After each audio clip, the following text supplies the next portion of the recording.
Okay, start tayo, no? Bibigyan ko kayo ng simpleng video lang, no? Ng idea ng magkakapares, no? Oo, para kung bibili kayo yung magkakapares na pandugtong nyo, o coupling, iba't ibang coupling nyo, kung para saan, partner sila, no?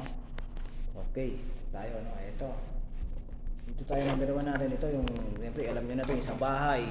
Ito yung sa bahay, no? O, PVC pipe, o ito ang pangdugtong niya, may sarili siya, no? Partner silang dalawa, o. Pangdikit niya naman, solvent naman ang kailangan dyan na pangdikit ninyo.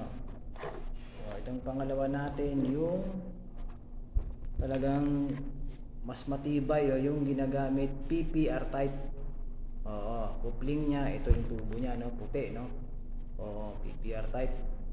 May mga green din yan, no?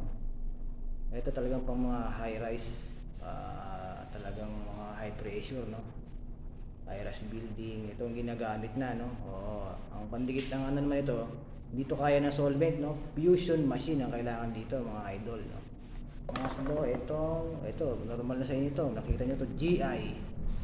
Oo, GI, ito yung ano niya, pareha sila, di ba? Coupling, may ano to, no? May threaded talaga to, ito naman, ito siya ng Teflon. Ito naman coupler, para sa PVC, pero CI ito, no?